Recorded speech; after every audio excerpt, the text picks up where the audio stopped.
ফারহাকে একটু আগে করা অপমান যেন মুহূর্তেই ভুলে গেল আবরার।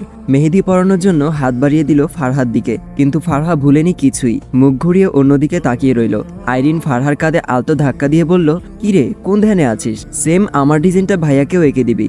নিরুপায় হয়ে মনে মনে আইরিনের গোষ্ঠী উদ্ধার করতে করতে এক হাতে আবরারের হাতটা ধরে অন্য হাতে মেহেদি আঁকা শুরু করলো ফারহা। আঁকার সময় আইরিন তাদের দিকে এক দৃষ্টিতে তাকিয়ে থেকে বলে, খুব মানাবে দুজনকে। ফারহা মাথা তুলে আইরিনের দিকে চোখ বড় বড় করে তাকায়। মানিজ্জত যেইটুকু আছে ওটাও খাবে নাকি এই মেয়ে? ফারহার এমন লুক দেখে আইরিন হেসে বলল, আরে আমি তো ভাইয়া আর আমার দুজনের মেহেদির ডিজাইনের কথা বলছি। খুব মানাবে ভাইয়ার আর আমার মেহেদির ডিজাইনটা। ফারহা নিজের বোকামিতে একটু লজ্জা পেলেও তা প্রকাশ করলো না, চুপচাপ বলল, ও ফারহার ভাই ফারদিন। ফারহা আর সে একসাথেই এসেছিল। ফারদিনকে সন্ধ্যা থেকে দেখা গেলেও এখন রাতে হলুদ লাগানোর মুহূর্তে কোথাও নেই সে। ফারহা এদিক সেদিক খুঁজে ফারদিনকে না পেয়ে ফোন দিল।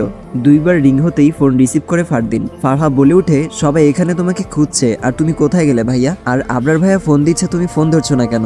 ওপাশ থেকে শান্ত গলায় উত্তর এলো, ভালো লাগছে না রে ফারুক, তাই বাসায় চলে এসেছি। মানে কি তুমি বাড়ি চলে গেলে? হ্যাঁ ভালো লাগছে না, তাই কাউকে বলে আসারও ধৈর্য পাইনি। তোরা এনজয় কর, আমার ভালো লাগছে না, ঘুমাবো বাই। ফারদিনের কথার আগা মাথা কিছুই বুঝলো না ফারহা। ফোন রেখে আইরিনের কাছে এসে দেখে সবাই আইরিনকে হলুদ লাগাচ্ছে। ফারহা গিয়ে লাগাতেই আইরিনও তাকে লাগিয়ে দিল। ফারহা একটু অবাক হয়ে বলল, আমাকে লাগাচ্ছিস কেন? পাশ থেকে সাথী বলল, হলুদ লাগিয়ে দিলে তাড়াতাড়ি বিয়ে হয়। আইরিন তো আবরার স্যারকেও হলুদ লাগিয়ে দিয়েছে। ফারহা একটু অবাক হয়ে বলে, এসব কি আইরিন?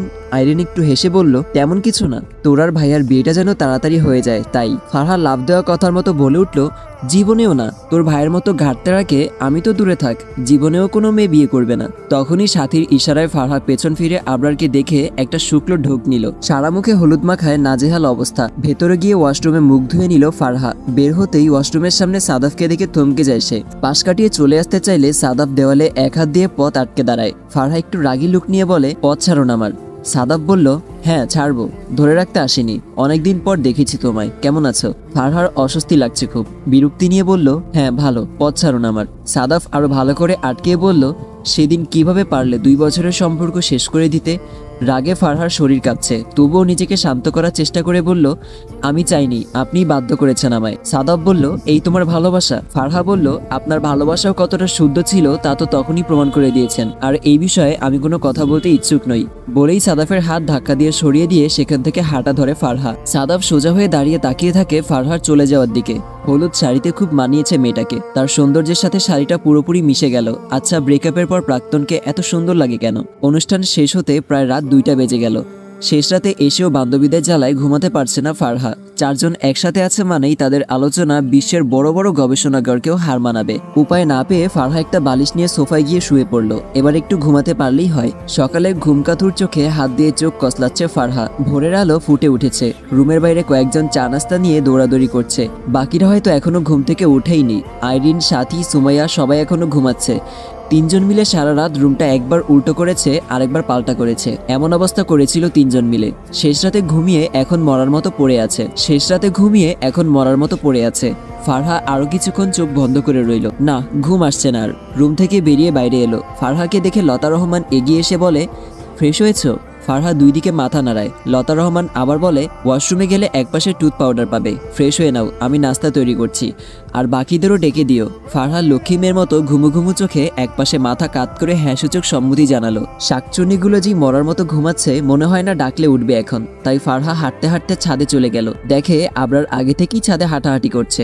আবরারকে দেখে নেমে যাওয়ার জন্য পা বাড়াতেই ডাক দেয় আবরার। ফারহা দাঁড়িয়ে পেছন ফিরে তাকালো। আবরার তার কাছে এসে শান্তভাবে বলল, সরি। ফারহা একটু ভ্রুকুচকে বলল, সরি কেন? আবরার শান্তভাবে বলল, কালকের ব্যবহারের জন্য। ইটস ওকে, আমি কিছু মনে করিনি। আমি জানতাম না আপনার রুমে বাইরের কেউ প্রবেশ করাটা আপনি পছন্দ করেন না। আবরার আর কিছু না বলে অন্যদিকে তাকিয়ে রইল।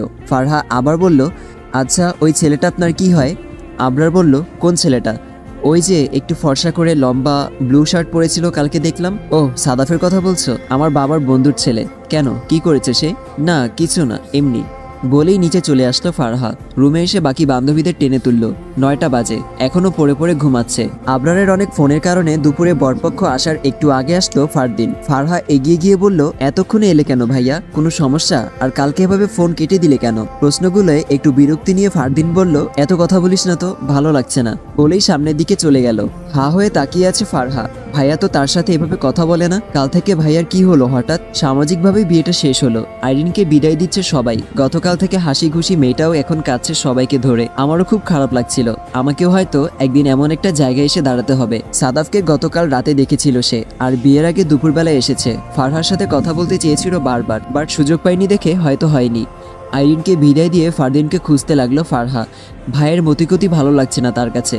দেখে সবার বিপরীত পাশে একা দাঁড়িয়ে আছে সে। ফারহা গিয়ে পেছন থেকে কাঁধে হাত রাখতেই চমকে উঠে চোখের পানি মুছে নেয় ফারদিন। ফারহার দিকে চেয়ে একটু হাসলো। ফারহা বলল, কাঁদছো কেন ভাইয়া? কই না তো। আমার কাছে লুকানোর চেষ্টা করেও লাভ হবে না ভাইয়া। কাঁদছো কিনা ওটা জিজ্ঞেস করিনি, কেন কাঁদছো তা জিজ্ঞেস করেছি। ফারদিন একটু হেসে ফারহার গালে হাত রেখে বলল, একদিন আমার বোনটাকেও এভাবে বিদায় দিয়ে দিতে হবে তাই না রে?